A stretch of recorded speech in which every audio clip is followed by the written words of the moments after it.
So guys, जैसा कि हमने पिछले एपिसोड में देखा कि जोंग ने किंग यू की हवेली को नष्ट कर दिया था, तभी उनके ऊपर जिंजू ने हमला किया और एक पेगोड़ा के अंदर बंद कर दिया, मगर जोंग ने उसे तोड़ दिया। उसके बाद जिंजू एक गोल्डन स्पाइडर में बदल गया और उसने अपने जाल में जोंग को पकड़ लिया था। जोंग ने उसे अपने कमान से इस पे चलाकर मार दिया था, तभी उन्हें लोलुपता मिली थी। उसने उन्हें बताया था कि वो शियाओ की सर्वेंट थी, मगर जीलिंग उसे अपने साथ नहीं ले जा पाए और अब मैं आपके साथ चलूंगी।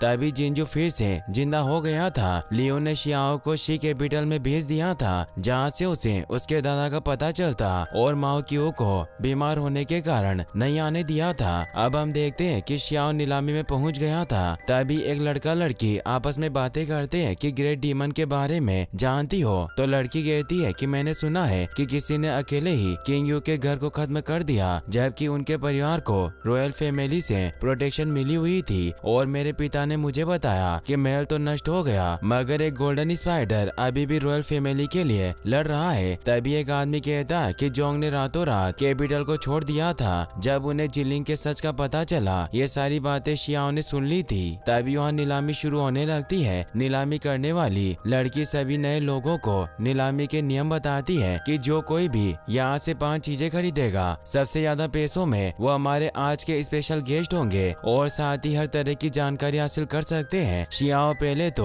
वहाँ से जाने लगता है। जब उसे पता चलता है कि हर तरह की जानकारी दे सकते हैं, तो वहीं रुक जाता है। नीलामी में सबसे पहले डिवाइन मिट्टी की बोतल लगाई जाती है, जिसकी बोली 10,000 जेड एसेंस से शुरू होती है। पेगोड़ा शियाओ से कहता है कि मैंने जो तुम्हारे ऊपर एहसान किए हैं, तुम उनके बदले में मुझे दे सकते हो। शियाओ पूछता है कि क्या इतनी अच्छी मिट्टी है, तो पेगोड़ा कहता है कि तुम्हारे लिए बेकार होगी, लेकिन मेरे लिए ये मिट्टी बहुत काम की है। तभी मिट्टी की कीमत बढ़ने लगती है और 10,000 से 50,000 हो जाती है। पेगोड़ा शियाओ को समझाता है कि यहाँ कुछ भी लेने के लिए पैसे देने पड़ेंगे, इसलिए तुम मेरे लिए इस मिट्टी को ले लो।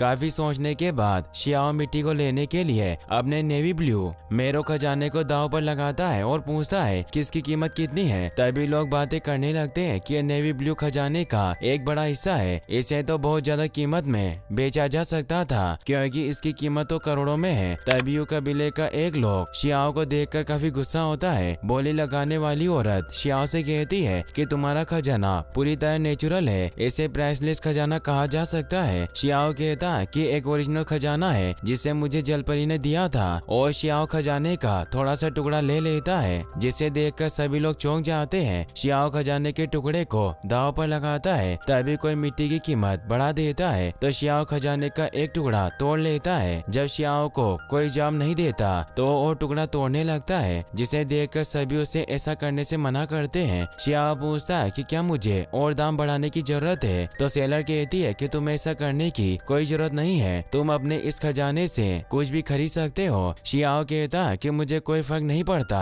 कि कौन कितने पैसे दे रहा है, मैं उसके बदले तुम्हें नेवी ब्लू खजाने के 30% एक्स्ट्रा दूंगा। सेलर बाकी लोगों से पूछती है कि क्या तुम में से कोई और बोली लगाना चाहता है, मगर शियाओ के सामने कोई बोलने की हिम्मत नहीं करता और वो खजाना शियाओ का हो जाता है। शियाओ खजाने को एक थैली में रखता है और नेवी ब्लू खजाने के कुछ और भाग को बाहर निकालता है, जिसे देखकर सभी कहते हैं कि लड़का रियल में बहुत अमीर है। तभी हम पिंक ड्रेस में एक लड़की को देखते हैं जो कि शियाओ के बारे में सोचती है कि ये लड़का काफी छोटा है, मगर इसके पास खूब धन है। सेलर दूसरा खजाना भेजती है जो कि प्राचीन वो डॉल थी और उसकी कीमत 80,000 जेड थी, मगर वो दिखने में अच्छी नहीं थी। शियाओ सेलर से पूछता है कि डॉल टूटी हुई क्यों है, तो पेगोड़ा शियाओ से कहता है कि तुम्हारे लिए अच्छा होगा कि तुम इस तरह के कमेंट ना करो, ये खजाना मेरे लिए बेकार है, लेकिन इस खजाने को अमर गॉड बॉडी के नाम से जाना जाता है। अगर ये बॉडी के साथ मिल जाए तो तुम्हारी लड़ने की पावर एक प्रिंस के जैसी हो जाएगी। ये सुनकर शियाओ उस डॉल की कीमत 200,000 जेड लगाता है, मगर इस बार भी कोई शियाओ के सामने बोली नहीं लगा पाता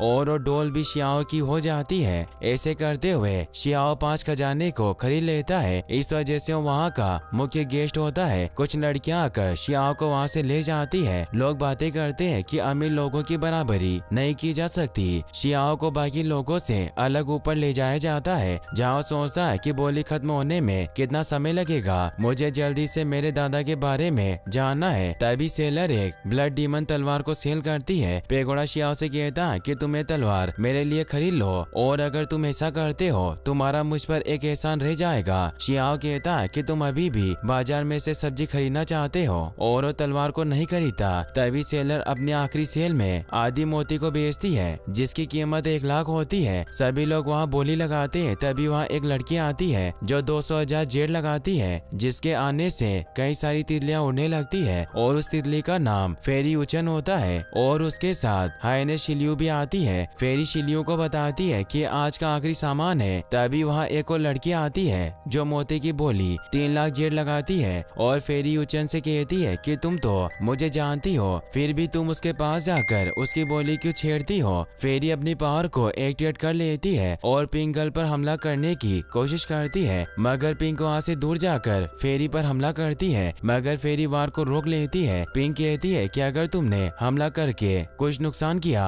तो तुम्हें उसका पैसा देना होगा। पेगोड़ा शियाओ को बताता है कि दोनों लड़कियां एक दूसरे को पहले से जानती है और ये काफी फेमस है। तभी सेलर पिंक और फेरी से कहती है कि भले आप दोनों की सोच में फर्क हो, लेकिन बोली लगाने के लिए और भी लोग हैं, इसलिए आप यहाँ लड़ाई मत करो। शिलियो फेरी यूचन से कहती है कि सामान में ऐसा क्या है, अगर तुम इसे लेना चाहती हो तो पैसों की चिंता मत करो, तुम बोली लगाओ, इसके पैसे मैं दूंगी। फेरी कहती है कि भले ही वो मोती प्राचीन हो, लेकिन अनफॉर्चुनेटली उसका डीमन ब्लड गंदा हो गया है, इसीलिए उसमें कोई स्पिरिचुअल निशान नहीं बचा। मैं इसे नहीं लेना चाहती। पिंक कहती है कि अगर फेरी इसे नहीं लेना चाहती तो मैं भी इसे नहीं लूंगी। तो सेलर उसे कहती है कि तुमने इसकी बोली लगाई है। पिंक कहती है कि मैं इसे रियल में लेना नहीं चाहती थी, तुम इसे उस छोटे अमीर लड़के को दे दो जो हमेशा ऊंची बोली लगाता हो। शियाओ उसकी बात सुन लेता है और कहता है कि मेरे बारे में जानती है, और पेगोड़ा से कहता है कि क्या तुम इसे लेना चाहते हो। पेगोड़ा कहता है कि मेरे ज्यादा काम का नहीं है, लेकिन तुम इसे खरीद सकते हो। यह सुनकर शियाओ उसे ले लेता है। सेलर शियाओ को एक कमरे में ले जाती है और उसका धन्यवाद करती है। शियाओ पूछता है कि क्या मुझे वो जानकारी मिल सकती है जिसकी मुझे तलाश है। सेलर कहती है कि तुम्हें जिसकी भी तलाश हो तुम इससे पूछ सकते हो, और अपने मैजिक से एक गोल्डन बर्ड को वहाँ लाकर चली जाती है। शियाओ बर्ड से पूछता है कि मैं स्टोन एम्पायर के ग्रेट डीमन गॉड शी जोंगटियन के ठिकाने को जानना चाहता हूँ। बर्ड बताता है कि जोंग एक बार कैपिटल में होमेन सराय में दिखाई दिए थे और गोल्ड स्पाइडर की लड़ाई के बाद उनका ठिकाना किसी को पता नहीं है। इतनी कोशिश के बाद भी शियाओ अपने दादाजी के बारे में पता नहीं लगा पाया। इस बात से वो काफी परेशान होता है। शियाओ जैसे ही बाहर जाता है उसे एक सारणी में घेर लिया जाता है और उस पर हमला होने लगता है, और वहाँ कई सारे यू कबीले के लोग आते हैं। यू लीडर शियाओ से कहता है कि इस जगह तुम्हारी समाधि होगी। शियाओ कहता है कि मुझे इस तरह से घेरने का मतलब है अपनी मौत को दावत देना,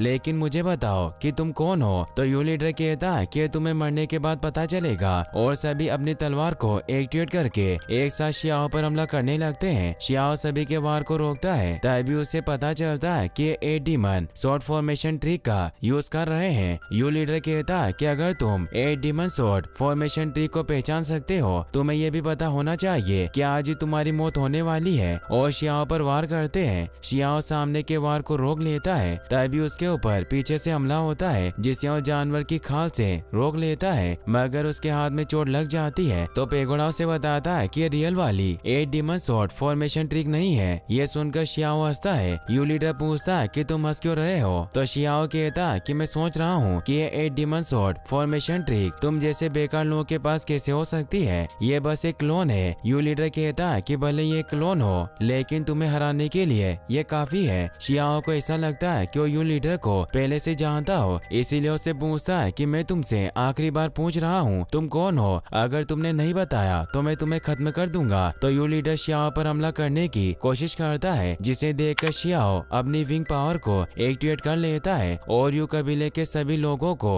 उनके वार से मार देता है। जिसे देख यू लीडर सभी तलवारों को हवा में उछाल कर मर्ज कर लेता है और एक बड़ी तलवार बनाता है, जिसे शियाओ रोकने की कोशिश करता है, मगर वो रोक नहीं पाता। ये देखकर यू लीडर हंसने लगता है और कहता है कि आखिर मुझे वो मिल ही गया जिसकी मुझे कब से तलाश थी। तभी शियाओ वहाँ से जिंदा बच निकलता है और अपने एक के हमले में यू लीडर के मुंह का मास्क तोड़ देता है, और शियाओ को पता चलता है कि you leader he you Feng है। शियाओ से कहता है कि मुझे हमेशा से लग रहा था कि इन आँखों से मुझे कोई घूरता है, लेकिन मुझे नहीं पता था कि ये तुम हो। क्या तुम्हें अभी भी ब्यूटन पवेलियन याद है। ये सुनकर फेंग अपने स्नेक को वहाँ बुलाता है और वहाँ से भागने लगता है, मगर शियाओ से चेन की मदद से पकड़कर नीचे गिरा देता है और जोर से मारकर उसे जमीन में धंसा देता है और काफी तेज मारने लगता है और गले से पकड़कर हवा में लटका देता है और उससे अपने दादाजी के बारे में पूछता है। फेंग कहता है कि मुझे नहीं पता, मुझे बस ऑर्डर मिला था कि जो भी जोंग को ढूंढ रहा है उसे रोकने के लिए। ये सुनकर शियाओ उसे हवा में उछाल देता है और उसके पीछे जाकर उसे हवा में मारने लगता है और फेंग को उसी नीडल से मारता है जिससे कि उसने जोंगफी को मारा था। यू फेंग नीचे गिर जाता है और मर जाता है। शियाओ अपने एल्डर को याद करता है जो कि मुयान, पवेलियन मास्टर और जोंगफी थे और कहता है कि आज मैंने इस गद्दार को मार दिया, अब मैं फिर से पवेलियन को दोबारा से बनाऊंगा और आप लोगों का बदला लूंगा। इसी के साथ ये एपिसोड यहीं पर खत्म हो जाता है। गाइस, अगर आप इसका नेक्स्ट एपिसोड भी देखना चाहते हैं तो इस वीडियो को लाइक करने के साथ साथ चैनल को सब्सक्राइब जरूर कर लें। Thanks for watching.